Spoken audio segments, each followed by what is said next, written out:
Hello student, I hope आप सब अच्छे होंगे। आप सभी का कैप्टन शर्मा क्लासेस के इस व्हाट्सएप चैनल पर, इस यूट्यूब चैनल पर आप सभी का बहुत बहुत स्वागत है। जैसा कि हमने कहा था कि क्लासें हम रेगुलर आएंगे। देखो, क्लासें पॉसिबल तो नहीं है कि रेगुलर टाइम पे मिले आपको, ठीक है, लेकिन हम कोशिश करेंगे। अगर आप लोग का रिस्पॉन्स अच्छा रहा तो क्लासें हम रेगुलर भी कर सकते हैं, लेकिन बस आप लोग का सहयोग ही सबसे महत्वपूर्ण चीजें निभाएंगे। तो हम देखो, क्लासें आपको यूट्यूब पे कहीं नहीं मिल रही है। क्लास 10 के लिए एसएसटी की क्लासें कहीं अवेलेबल नहीं हो पा रही है, कोई नहीं चला रहे हैं। तो क्लासें को हम अच्छे ट्रैक पे लेके आएंगे, अच्छे तरीके से समझने का प्रयास करेंगे, ठीक है। आज स्टार्ट करते हैं। आपका पहला चैप्टर हिस्ट्री पहले चलेंगे, फिर पॉलिटी चलेंगे, फिर इकोनॉमी चलेंगे, फिर जो है फिर उसी प्रकार आपका इकोनॉमी, पॉलिटी, हिस्ट्री और पॉलिटी भी चलेगा उसी लगते। तो आपको सब भी चलेंगे, एक से क्रम वाइज चलेंगे, ठीक है। लेकिन एक एक को डिस्कस करते हुए, एक एक को खत्म करते हुए तब चलेंगे कंटिन्यूटी के साथ, ठीक है।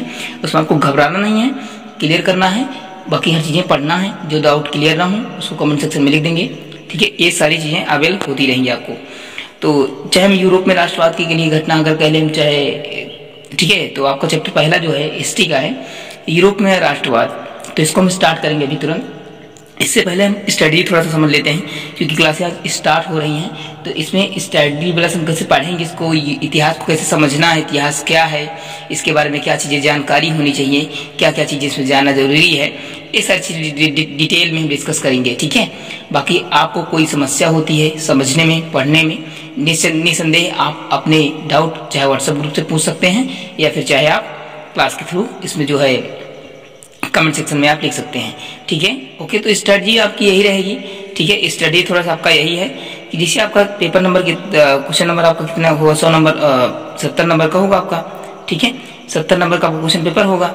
अब 70 नंबर देखो, आपको फोकस करने केवल 70 नंबर पे, क्योंकि हमको उस 30 नंबर से आप देखो मतलब तो है, क्योंकि मतलब कहीं ना कहीं जाकर के हमारे परसेंटेज को इंक्रीज कर देता है।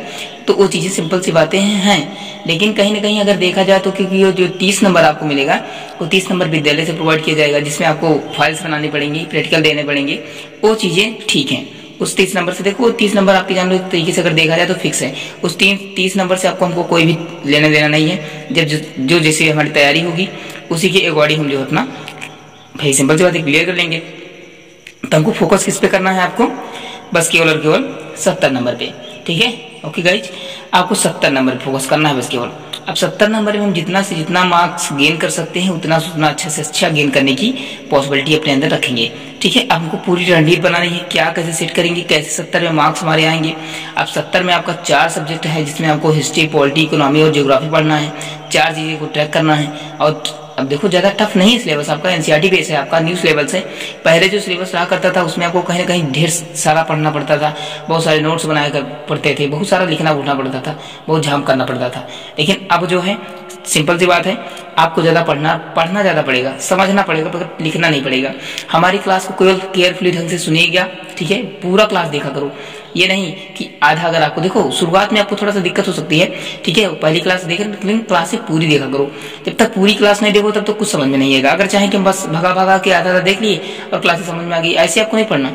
देखो क्लासे अगर क्या आप जैसे कोचिंग में पढ़ते रहते थे आप, तो क्या आपका टीचर आपके कॉलेज में पढ़ रहे थे, क्या आप जिसे आधी क्लास पढ़े आधी भाग गए? ऐसा होता है कभी? कभी नहीं होता, ठीक है। तो आपको क्लासें पूरी सुननी है, किसी को सुना करो। हमेशा हम लोग भी किसी को सुनते हैं तो बहुत केयरफुली सुनते हैं और उसको पूरा सुनते हैं, तब हमारी चीजें समझ में आती है, क्या चीजें हैं, इसका मेन टारगेट क्या है, इसके बेसिस पे काम कैसे होंगे, सारी चीजें एक डिटेल में बात करते हैं, ठीक है। 70 में अब आपको क्या ज्ञान कितना करना है, आपको सिंपल सी बात है, ठीक है। क्लासें आपको आधे घंटे से ज्यादा नहीं होंगी, ये बस केवल आधे घंटे के अंदर रहेंगी, ताकि आपको बोर ना हो, पढ़ने में रियलिटी हो, ठीक है। अब देखो, अगर बात करें हम 70 नंबर में आपके 4 सब्जेक्ट होंगे, कितने 4 सब्जेक्ट होंगे, हिस्ट्री, पॉलिटी, इकोनॉमी और ज्योग्राफी।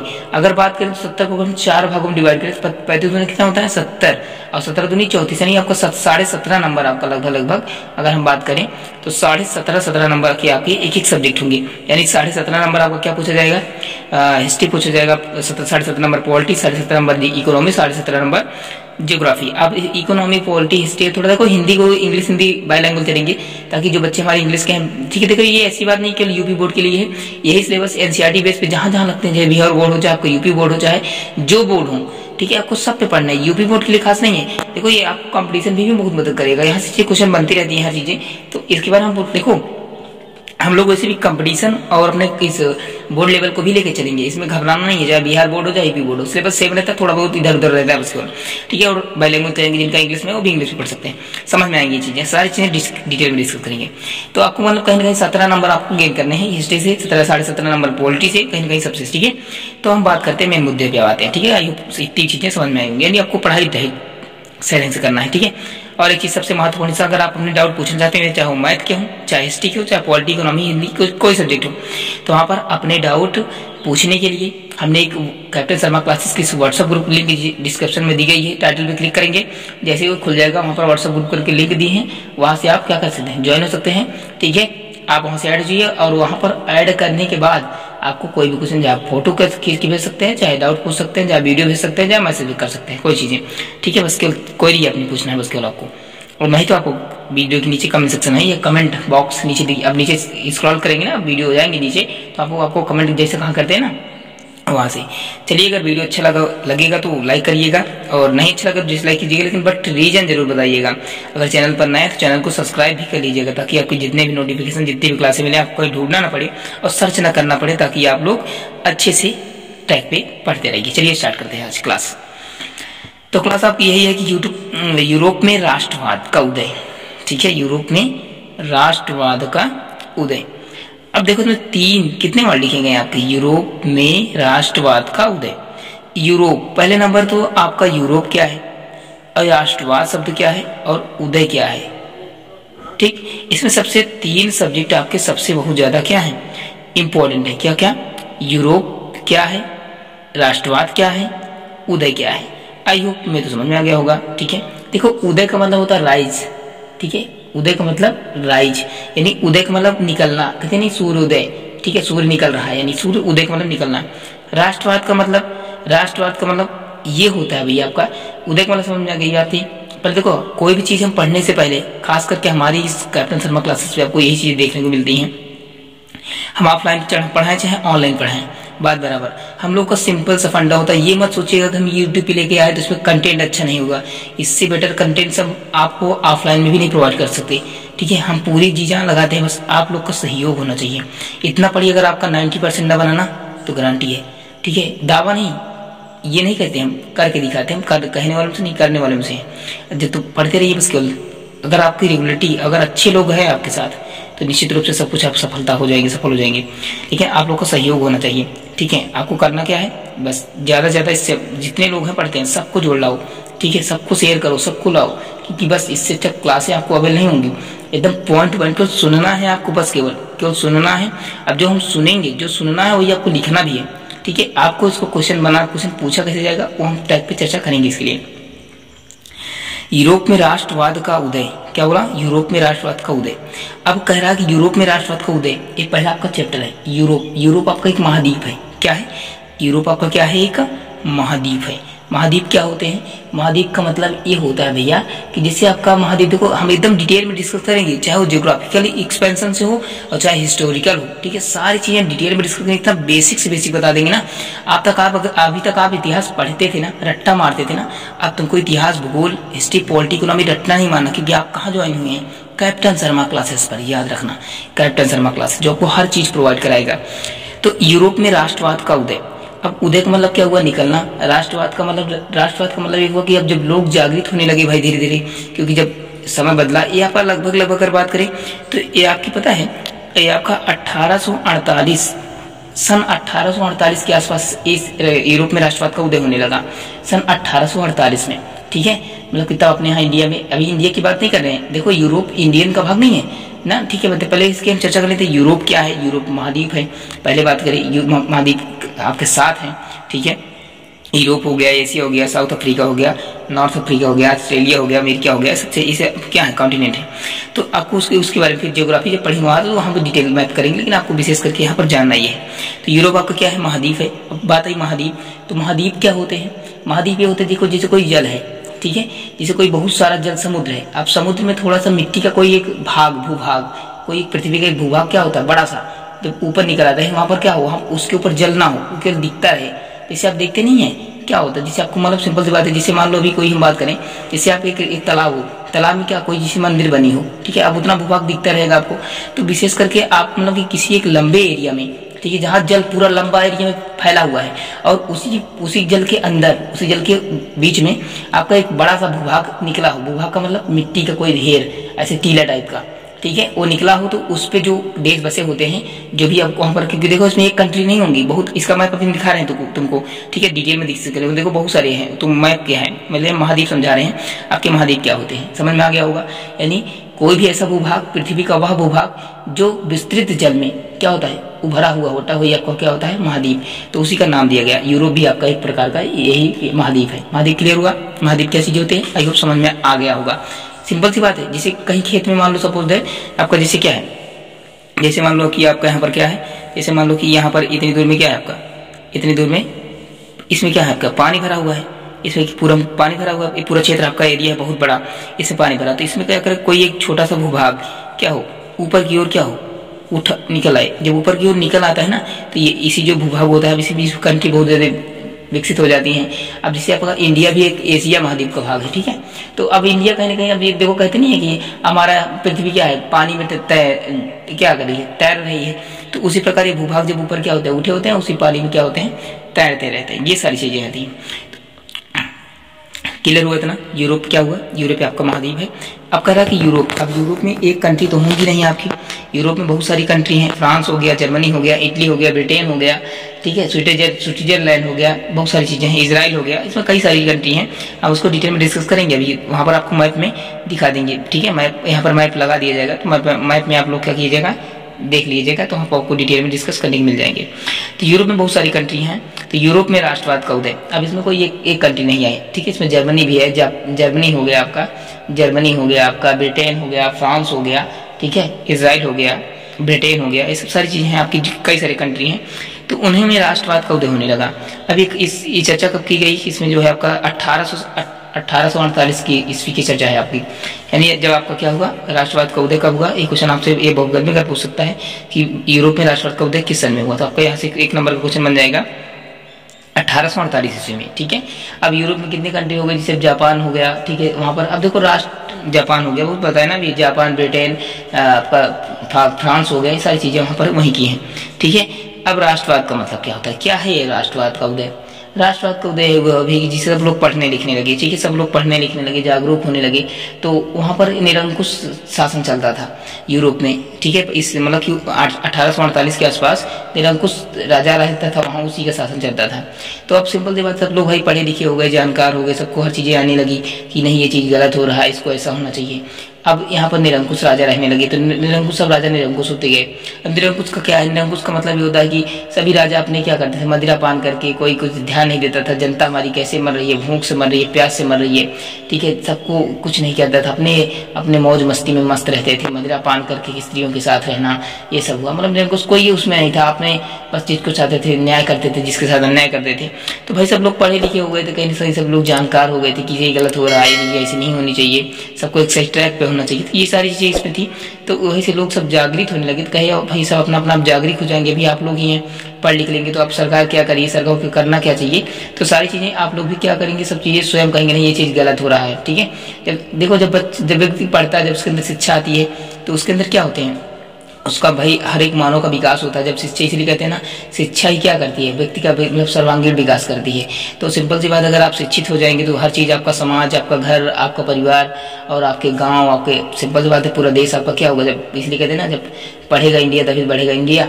तो सिंपल सी बात है, जो मिशन हैं वो सही है। तो यानी पढ़ना लिखना सब चीजें एकदम सही ट्रैक पे हैं। अगर पढ़े लिखेंगे तो सभी तभी सारी चीजें अचीव कर सकते हैं, नहीं तो कुछ कर नहीं सकते, ठीक है।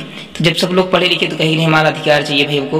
तो वहीं पर जो राजा थे, राजा बताए ना, निरंकुश राजा आपका क्या होता है। निरंकुश राजा का मतलब ये है कि सब लोग पढ़े लिखे जानकार, तो मतलब मनमानी सारा काम हुआ था। वो मांगने लगे कि नहीं मेरा अधिकार चाहिए, कोई धर्म के प्रति लड़ रहा है, कोई अधिकार के प्रति लड़ रहा है, कोई न्याय होना चाहिए। मतलब सबका अलग अलग मुद्दा अपना अपना था कि नहीं हमारे लिए, जैसे किसान अलग से हो गए, किसान कहीं भाई हमको ऐसी चीज चाहिए। तो वहीं ना कहीं सब लोग क्रांति आ गए, सब लोग इकट्ठा हो गए, एक मुठ हो गए, एकजुट बन गए, क्या किए, राजा के प्रति विद्रोह खड़ा करने लगे कि नहीं मेरा अधिकार चाहिए, ये चाहिए। तो वहाँ ये जो एक शब्द अभी आगे आपका आएगा क्रांति। क्रांति का मतलब होता है आंदोलन, ठीक है, जिसे आंदोलन छेड़ता है ना। जैसे क्या होता है, अभी हाल फिलहाल में क्या हुआ था, वो जो 3 तलाक वाला मैटर हुआ था, नहीं दिल्ली में हुआ था, बहुत सारे मैटर हुए थे। तो वहाँ पर सब लोग क्या किए कि नहीं इसके खिलाफ क्या कहते हैं आंदोलन, चक्का जाम कर देते हैं, बसें जला देते हैं, मतलब दंगा कर देते हैं। तो यही सब चीजें क्या है, रोड पर आ जाते हैं कि हमें ये हथियार मेरा चाहिए। तो यही सारी चीजें हैं, यही इशू कहते हैं राष्ट्रवाद, ठीक है।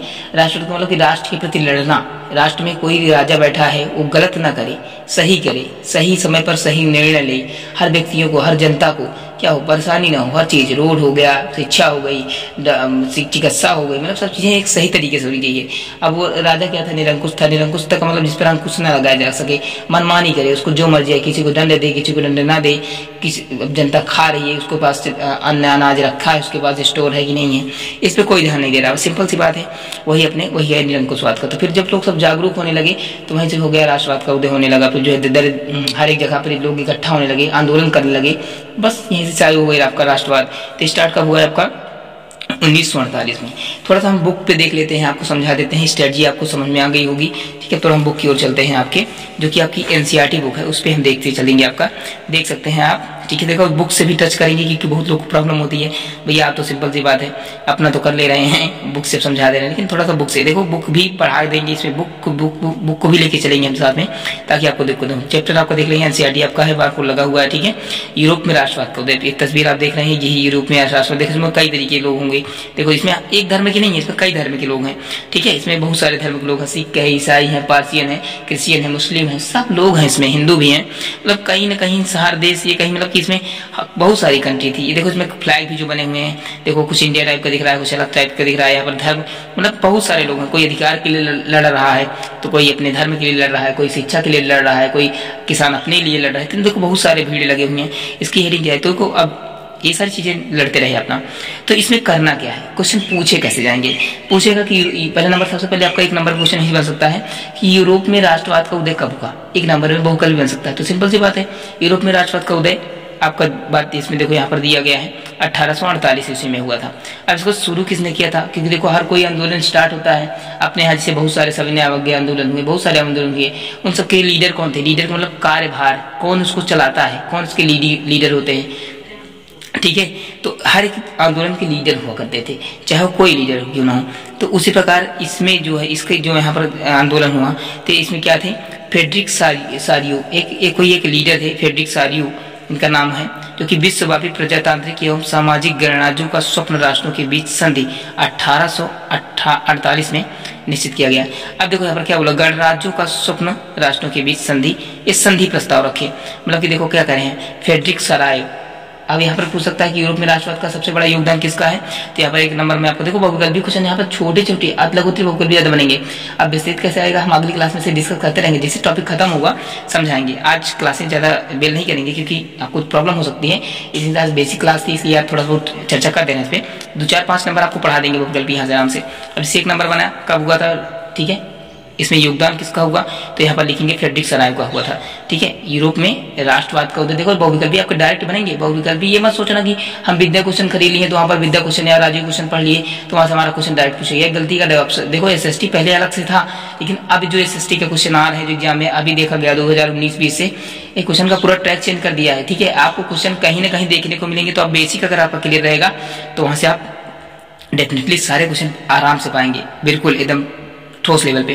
तो इसके इसमें योगदान सबसे ज्यादा किसका है, फ्रेडरिक सारायो का है, जो कि अभी फ्रेडरिक सारायो क्या करते थे, लोगों को इकट्ठा किए, कहे कि हमारा जो प्रजातांत्रिक, प्रजा का मतलब जो हमारी जनता है, हमारे यहाँ की जनता है, और सामाजिक मतलब कि जनता जो मिल करके सामाजिक गणराज्यों का स्वप्न राष्ट्र, मतलब कि सामाजिक जितने भी, क्योंकि पहले जो देश थे वो छोटे छोटे राज्यों में बटे हुए थे, तो वहाँ पर जितने लोग जहाँ जहाँ की जनता थी सब लोग फ्रेडरिक सारायो जो कहे 1839 में सबको इकट्ठा किए, आंदोलन किए, कहे कि सब लोग आओ इकट्ठा मिल करके हम अपने राष्ट्र को एकत्र करने का प्रयास करते हैं। नहीं तो जो निरंकुशता का शब्द है, जो निरंकुश राजा रहते थे, ये क्या करेंगे, हमारे देश को उखाड़ फेंकेंगे। ऐसे कैसे चलेगा ना भाई, हमको किसी को जनता परेशान हो रही है, किसी को कर नहीं मिल रहा, किसी को खाना नहीं मिल रहा है, किसी की व्यवसाय नहीं चल रहा है, तो बहुत सारी दिक्कत हुआ करती थी, ठीक है। और राजा बढ़िया मस्त से जी ना, देखो यहाँ निरंकुश शब्द का अर्थ भी दे दिया है, नए शब्द कुछ बता दिए गए हैं आपके।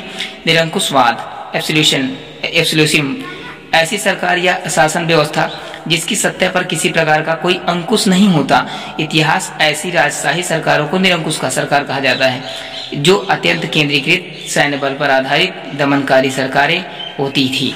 ठीक है, देखो आप इसमें कल्पना क्या बोली, इसमें देखो कुछ ट्रैक से शब्द दे रखा है। यहाँ पर आपको जैसे यहाँ पर निरंकुश शब्द है ना, तो निरंकुश शब्द का उसका मतलब यहाँ पर समझा दिया गया है। एनसीईआरटी सोल्यूशन है। तो ठीक है, यहाँ से एक पूछ सकता है यहाँ से क्वेश्चन, निरंकुशवाद से आप क्या समझते हैं। देखो जो हम कह रहे हैं, अगर आप विद्या क्वेश्चन उठा के जब आप खरीदेंगे अक्टूबर में नवंबर में विद्या आ जाएगी, देखेंगे तो सब सारे क्वेश्चन पूछे गए हैं। ठीक है, आपको ऐसे मिलेंगे क्वेश्चन, निरंकुशवाद से आप क्या समझते हैं, निरंकुशवाद का क्या तात्पर्य है।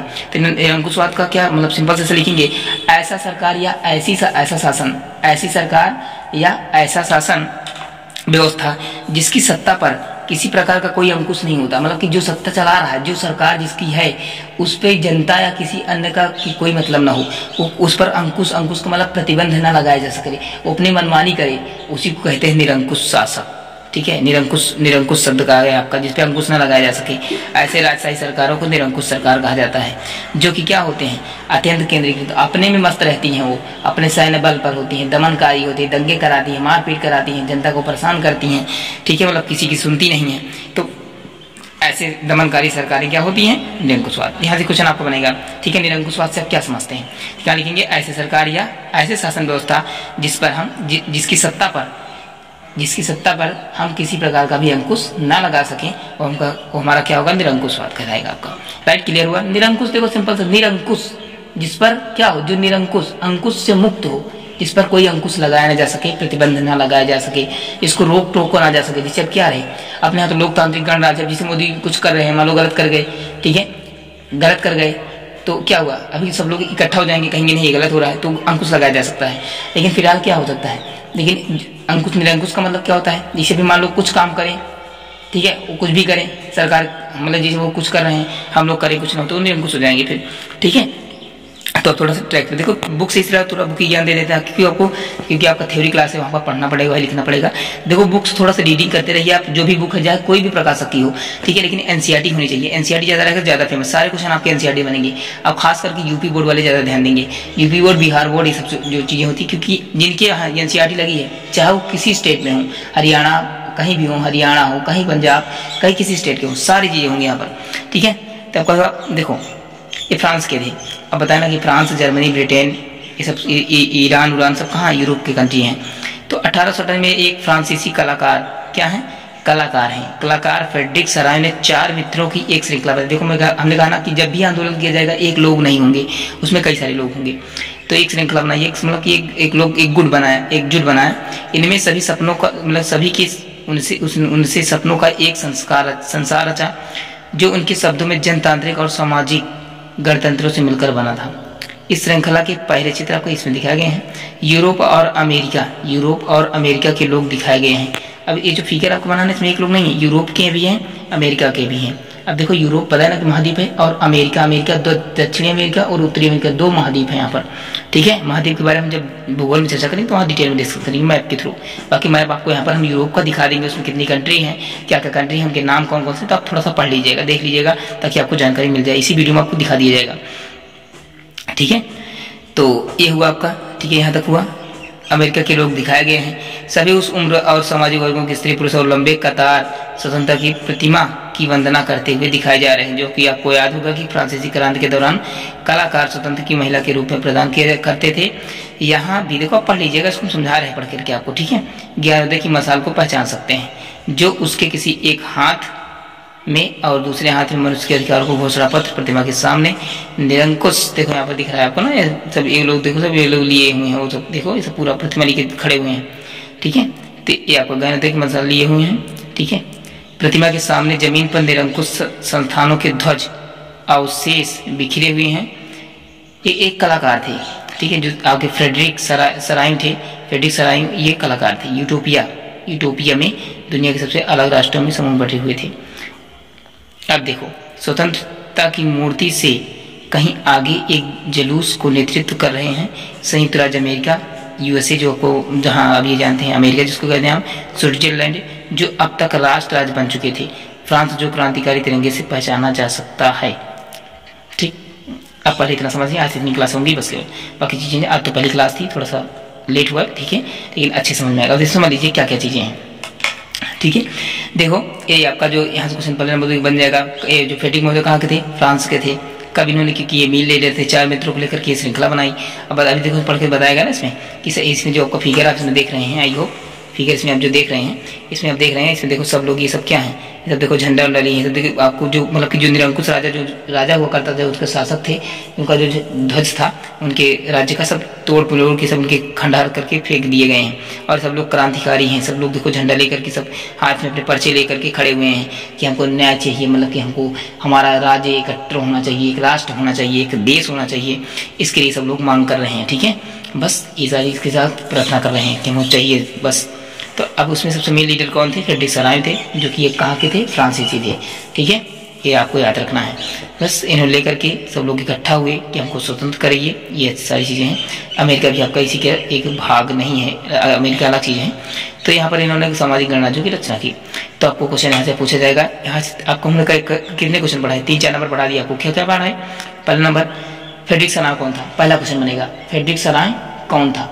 तो यहाँ से आपका एक सिंपल सी क्वेश्चन बन जाएगा, फ्रेडरिक सराय आपका फ्रांसीसी कलाकार था। क्या बताएंगे? फ्रेडरिक सराय क्या था? आपका फ्रांसीसी कलाकार था, जिन्होंने अपने 4 मित्रों को एकत्र करके, ठीक है, एकत्र करके फ्रांसीसी को, मतलब कि जितने भी गणराज्य और सामाजिक राष्ट्रों को एकत्र करके एक राष्ट्र बनाने के लिए प्रेरित किया, ठीक है, प्रेरित किया। और निरंकुश राजा के ध्वज को बिखेर दिया और क्या किया? उनसे स्वतंत्रता की मांग करने लगे।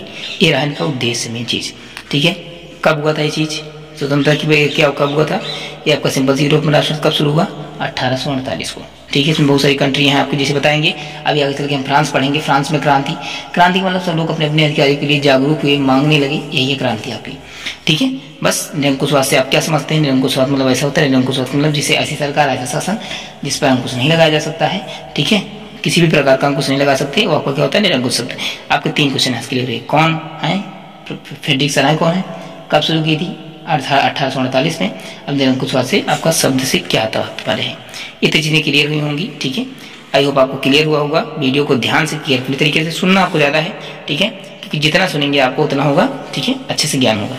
चलिए फिर क्लासें आपको करीब करीब होने वाले हैं 27-28 मिनट, ठीक है। तो आपको क्लासेस ज़्यादा लॉन्ग टर्म में नहीं देंगे, छोटे टर्म में देंगे, ताकि आपको अच्छे से समझ में आए, क्लियर होंगे सारी चीज़ें। क्लास अगर अच्छी लगी हो तो वीडियो को शेयर कर दीजिएगा अपने फ्रेंड के साथ, उन सबको जोड़ लीजिए जो भी जुड़ना चाहते हैं, जो भी हाई स्कूल में पढ़ाई कर रहे हैं, ठीक है। तो बस उनको जोड़ करके रखिएगा, अच्छे से तैयारी कीजिए, सही ट्रैक पे तैयारी कीजिए। कैप्टन शर्मा क्लासेस आपके सदैव साथ है, उसका साथ बनाए रखिए। आप भी अपने डाउट को पूछना चाहते हैं तो व्हाट्सएप ग्रुप पर जुड़ जाइए, वहाँ से सारे क्लियर डाउट कर सकते हैं, ठीक है। अगर वीडियो अच्छा लगा है तो लाइक कीजिएगा। लाइक करने से कुछ होता नहीं है, आपको मोटिवेशन होता है। हमको जैसे हम आपको अच्छी क्लासें लेकर के आते हैं, इतनी मेहनत करते हैं, गर्मी में भी क्लासें दे रहे हैं आपको, तो उसी प्रकार आपसे यही भी रिक्वेस्ट है कि रिक्वेस्ट क्या है, ठीक है, आप लोग भी मेहनत को देखिए। एक वीडियो बनाने में बहुत टाइम लगता है, बहुत मेहनत लगता है, ठीक है। तो आप लोग यही मेहनत कीजिए कि आप लोग का सहयोग, यानी लाइक ही आपको बहुत कुछ है, वो लाइक कीजिए और शेयर कीजिए, ज़्यादा से ज़्यादा फ्रेंडों को यहाँ पर लाइए कि क्लासेस चल रही हैं और सही ट्रैक पे चलेगा। ये मत घबराना कि यूट्यूब पे ऐसा बकवास है, बकवास नहीं, बहुत खास है, याद रखना। हर चीज़ें अच्छे से डिग्न करेंगे, सुनना है, बुक से पढ़ाएंगे, बुक से भी पढ़ाएंगे, ताकि आपको थोड़ा सा संतुष्टि हो जाए कि बुक से रहेगा, थोड़ा हमको लिखने में आसानी होगी। बस जितना हम बोलते हैं उतना बट सुनिएगा, बस जो समझाते हैं वो सुनिएगा। आपको 3 नंबर यहाँ से देखे जा रहे हैं, 3 से 5 नंबर। निरंकुशवाद 2 नंबर में पूछा जाएगा, क्या समझते हैं? 2 नंबर आएगा आपका, मतलब उत्तरी क्वेश्चन बनेगा। और फ्रेडरिक सराय कौन थे? एक मतलब कि आपको फ्रांसीसी कलाकार थे, यहाँ से हुआ। कब स्टार्ट हुआ यूरोप में राष्ट्रवाद? 1848 में। ये सारी चीज़ें 3 क्वेश्चन यहाँ से आपको पढ़ा दे रहे हैं, 5 नंबर। आज की क्लास में 5 नंबर हमने पढ़ा दिया, ठीक है, क्लियर है आपका? Okay, done. अगर क्लास अच्छी लगी हो तो लाइक कीजिएगा, शेयर कीजिएगा, सब्सक्राइब कीजिएगा। कमेंट बॉक्स में क्लास कैसी लगी जरूर बताइए, अपने डाउट जरूर पूछिए। तब तक के लिए मिलते हैं फिर नए वीडियो में, अगली क्लास में। तब तक के लिए देखते रहिए, हंसते रहिए, मुस्कुराते रहिए, अपने दोस्तों के साथ शेयर कीजिए, पढ़िए, मुस्कुराते रहिए। जय हिंद, वंदे मातरम। Okay, thank you.